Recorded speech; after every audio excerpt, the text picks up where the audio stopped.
Tu as déjà eu ce doute qui te réveille la nuit? Ce moment où tu te demandes si ce qu'il ressent pour toi est réel ou si tu es juste en train d'imaginer des choses. Tu analyses chaque mot, chaque regard, chaque silence. Et plus tu cherches des preuves, plus tu te sens perdu. Parce que l'amour ne parle pas toujours avec des mots. Parfois, il se cache dans des gestes si petits, si inconscients, que même lui ne se rend pas compte de ce qu'il révèle. Mais ton corps, lui, il sait. Ton intuition capte des choses que ta tête essaie encore de comprendre. Et si je te disais qu'il existe 3 gestes, 3 comportements impossibles à cacher, qui trahissent un homme amoureux? Pas des déclarations, pas des promesses, juste des mouvements du corps, des réflexes de l'âme qui viennent de l'inconscient. Carl Jung, ce grand psychologue suisse, a passé sa vie à étudier ce qui se passe en dessous de la surface. Il savait que notre inconscient parle toujours, et dans l'amour, l'inconscient ne ment jamais.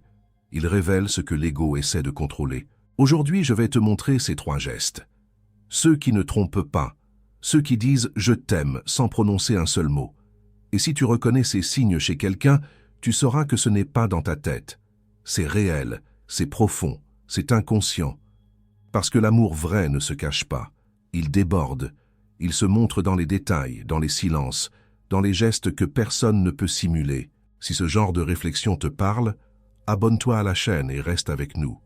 Parce qu'ici, on explore ce qui est vrai, ce qui est profond, ce qui est humain. Avant de plonger dans ces 3 gestes, laisse-moi te parler de quelque chose d'essentiel, quelque chose que Jung appelait l'inconscient. Tu vois, on croit qu'on contrôle tout. On croit qu'on choisit nos mots, nos attitudes, nos réactions. Mais la vérité, c'est qu'une grande partie de ce qu'on fait vient d'une zone cachée en nous. Une zone qu'on ne voit pas, qu'on ne comprend pas toujours, mais qui dirige beaucoup de nos comportements. L'inconscient, c'est cette partie de toi qui ressent avant que ta tête comprenne. C'est cette voix intérieure qui te dit « attention » avant même que tu puisses expliquer pourquoi. C'est cette sensation dans le ventre quand quelque chose ne va pas, ou au contraire, quand quelque chose est juste. Et dans l'amour, l'inconscient joue un rôle immense. Parce qu'aimer, ce n'est pas une décision logique. Ce n'est pas quelque chose qu'on planifie.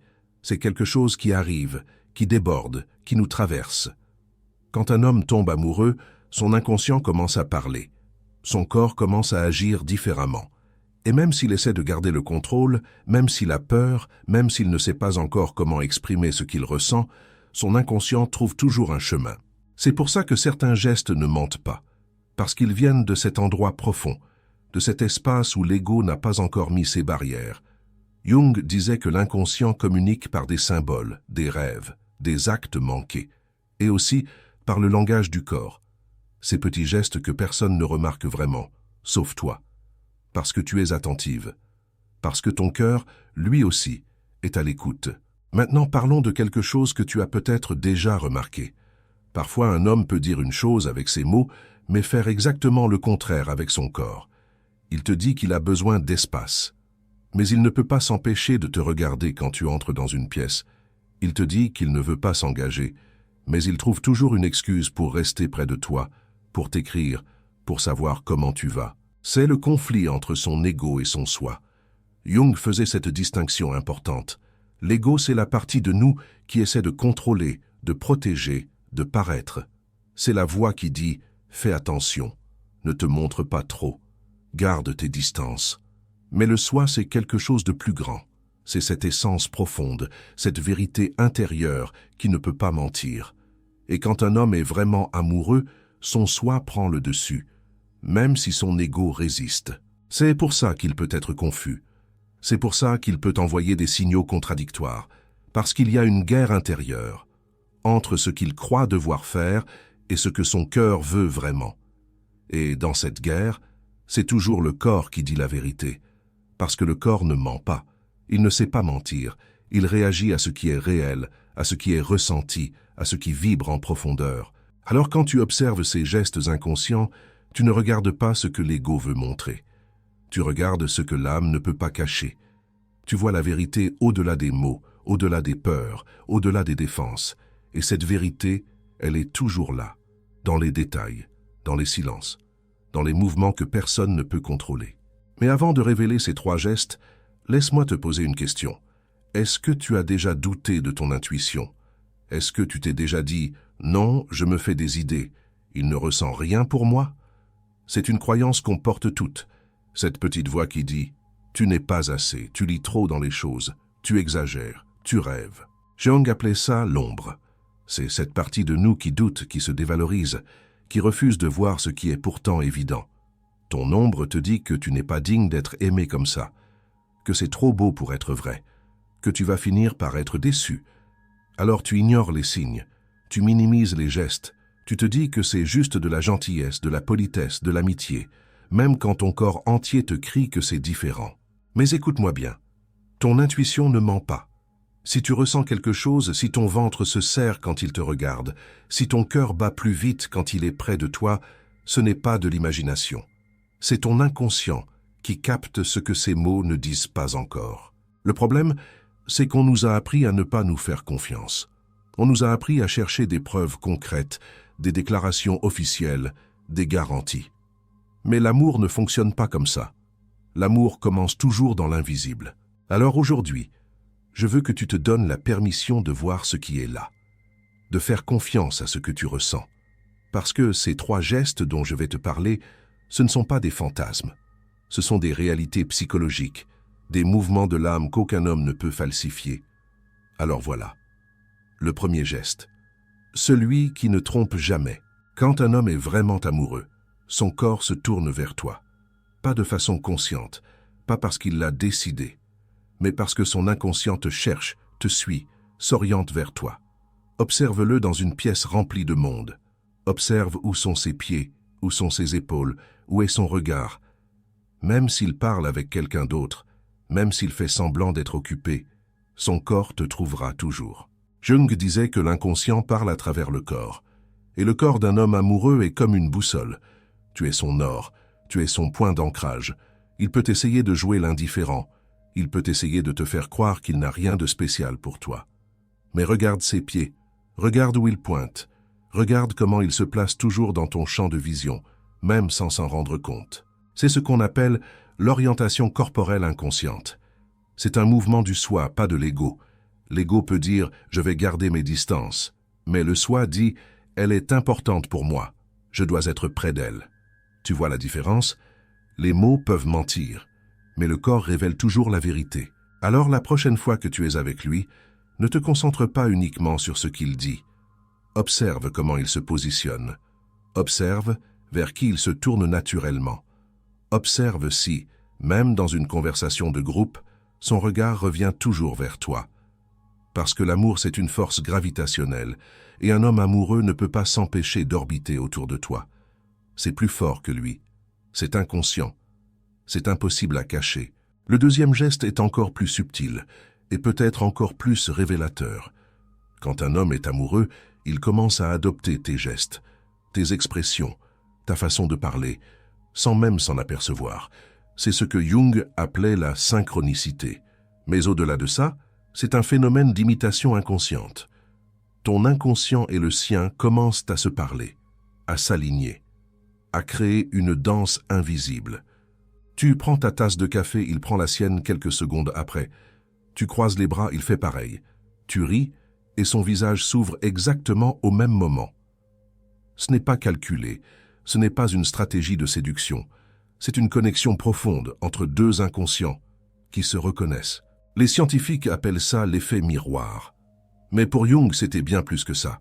C'était la preuve que 2 âmes commençaient à résonner ensemble, que quelque chose de plus grand que l'ego était en train de se créer. Quand un homme t'imite, même de façon imperceptible, c'est son inconscient qui te dit « Je veux être comme toi, je veux me rapprocher de toi, je veux qu'on fasse partie du même monde ». Ce n'est pas de l'admiration superficielle, c'est de l'intégration.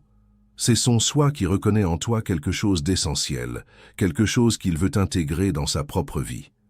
Alors observe, est-ce qu'il commence à utiliser des mots que tu utilises? Est-ce qu'il s'habille un peu différemment depuis que vous vous voyez? Est-ce qu'il s'intéresse à des choses qui te passionnent, même si avant ça ne l'intéressait pas? Ce n'est pas de la manipulation, c'est de l'amour. C'est la transformation silencieuse que l'amour provoque en nous. Quand on aime quelqu'un, on veut naturellement lui ressembler, on veut partager son univers, on veut être plus proche, toujours plus proche. Et maintenant, le troisième geste. Celui qui scelle tout. Quand un homme est vraiment amoureux, il te protège. Mais pas de façon évidente. Pas en jouant les héros de cinéma. Non. C'est beaucoup plus subtil et beaucoup plus puissant. Il se place entre toi et le danger. Même un danger imaginaire. Même un danger social. Si vous traversez une rue, il marche du côté de la circulation. Si vous êtes dans un lieu bondé, il met instinctivement sa main dans ton dos pour te guider. Si quelqu'un te critique, il prend ta défense, même s'il ne le fait pas toujours devant toi. C'est l'archétype du protecteur. Jung parlait de ces images ancestrales qui vivent dans notre inconscient collectif. Le protecteur, c'est l'un des rôles les plus anciens de l'homme amoureux. Ce n'est pas culturel, c'est biologique, c'est psychologique. C'est profondément inscrit dans l'âme masculine. Quand un homme ressent de l'amour pour toi, son inconscient active ce rôle. Il ne peut pas s'en empêcher. Il veut que tu te sentes en sécurité. Il veut créer un espace où tu peux être toi-même, sans peur, sans menace. Ce n'est pas du machisme. Ce n'est pas de la possession. C'est de la sollicitude. C'est une façon inconsciente de dire « Tu es importante pour moi. Ton bien-être compte. Je veux que tu sois protégé. » Alors observe. Est-ce qu'il anticipe tes besoins? Est-ce qu'il remarque quand tu as froid, quand tu es fatigué, quand quelque chose te dérange? Est-ce qu'il agit avant même que tu aies à demander? Parce que l'amour, c'est aussi ça. C'est cette attention silencieuse, cette vigilance douce, cette présence qui veille, même dans l'invisible. Tu vois, ce qui est magnifique avec ces trois gestes, c'est qu'ils ne peuvent pas être faux, parce qu'ils viennent d'un endroit que l'ego ne contrôle pas. Un homme peut apprendre à dire les bons mots, il peut apprendre à faire des compliments, à offrir des fleurs, à envoyer des messages romantiques. Tout ça, c'est conscient. Tout ça peut être appris, copié, simulé. Mais ces gestes inconscients, impossibles à falsifier. Parce qu'ils ne passent pas par la tête. Ils viennent directement de l'âme. Quand il se tourne vers toi sans y penser. Quand il adopte tes expressions sans le remarquer. Quand il te protège par réflexe. C'est son inconscient qui parle. Et l'inconscient ne ment jamais. Jung disait que l'inconscient est le lieu de la vérité profonde. C'est là que vivent nos vraies émotions, nos vraies peurs, nos vrais désirs. L'ego peut mentir, l'ego peut se protéger, mais l'inconscient, lui, il est transparent. Alors si tu observes ces trois gestes chez quelqu'un, tu n'as pas besoin de chercher d'autres preuves. Tu n'as pas besoin qu'il te dise « je t'aime » pour savoir que c'est réel, parce que son corps te l'a déjà dit, son inconscient te l'a déjà révélé. Et c'est peut-être ça le plus beau dans l'amour, c'est qu'il ne peut pas se cacher. Même quand on essaie, même quand on a peur, même quand on n'est pas encore prêt à l'admettre. L'amour déborde, il se manifeste, il se montre dans les détails, dans les silences, dans les gestes qu'on ne contrôle pas. Et si tu es attentive, si tu fais confiance à ton intuition, tu le verras toujours, tu le ressentiras toujours. Parce que ton inconscient à toi aussi reconnaît la vérité. Maintenant, laisse-moi te poser une question. Est-ce que tu as déjà ressenti quelque chose pour quelqu'un, mais tu avais peur de le reconnaître? Est-ce que tu as déjà ignoré des signes évidents parce que ton ego te disait que c'était dangereux, que tu allais souffrir, que ce n'était pas le bon moment? Parce que c'est ça le vrai conflit. Ce n'est pas de savoir s'il t'aime ou pas. C'est d'accepter ce que tu sais déjà. C'est de faire confiance à ce que ton corps ressent. C'est de lâcher le besoin de contrôler, de prévoir, de tout comprendre avant de te laisser aller. Jung disait que la peur de l'amour, c'est en réalité la peur de notre propre ombre, la peur de révéler qui on est vraiment, la peur d'être vu dans notre vérité, dans notre vulnérabilité, dans notre humanité. Parce que l'amour, c'est la fin des masques, c'est la fin de la persona, cette image qu'on montre au monde. Quand on aime vraiment et qu'on est aimé vraiment, on ne peut plus se cacher, on est nu, on est vrai. On est entière, et c'est terrifiant. Mais c'est aussi la chose la plus libératrice qui existe. Alors peut-être que la vraie question n'est pas « est-ce qu'il m'aime ?» Peut-être que la vraie question c'est « est-ce que je suis prête à accueillir cet amour? Est-ce que je suis prête à être vue? Est-ce que je suis prête à croire que je mérite ce que je ressens? » Parce que si tu vois ces trois gestes chez quelqu'un, et si tu continues à douter, ce n'est peut-être pas lui le problème. C'est peut-être ton ombre qui te parle, qui te dit que tu n'es pas assez, que c'est trop beau pour être vrai. Mais tu es assez. Tu as toujours été assez. Et l'amour vrai le sait. Alors voilà, les 3 gestes inconscients d'un homme amoureux. Il se tourne vers toi. Il t'imite. Il te protège. 3 mouvements du corps. 3 révélations de l'âme. 3 preuves que l'amour ne peut pas mentir. Jung avait raison. L'inconscient parle toujours. Et dans l'amour, il parle plus fort que tout. Plus fort que les peurs, plus fort que les doutes, plus fort que les mots qu'on n'arrive pas encore à dire. Si tu as reconnu ces gestes chez quelqu'un, alors tu sais. Tu sais que ce n'est pas dans ta tête. Tu sais que ce que tu ressens est réel. Tu sais que l'amour est là, même s'il n'a pas encore été nommé. Et si tu n'as pas encore rencontré quelqu'un qui te montre ces signes, ça viendra. Parce que l'amour vrai ne se force pas. Il arrive quand 2 inconscients se reconnaissent, quand 2 âmes vibrent à la même fréquence. En attendant, apprends à écouter ton propre inconscient. Apprends à faire confiance à ton intuition. Apprends à voir au-delà des mots, au-delà des apparences, au-delà de ce que l'ego veut te faire croire. Parce que la vérité est toujours là, dans les détails, dans les silences, dans les gestes qu'on ne contrôle pas.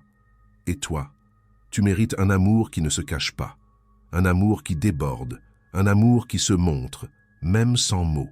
Si ce message t'a touché, abonne-toi à la chaîne et laisse un commentaire. J'aimerais vraiment savoir ce qui a résonné en toi. Quel geste as-tu déjà remarqué? Quelle question reste suspendue dans ton cœur? Parce qu'ici, on ne parle pas seulement de psychologie, on parle de la vraie vie, de nos vraies émotions, de nos vraies histoires, et ton histoire compte.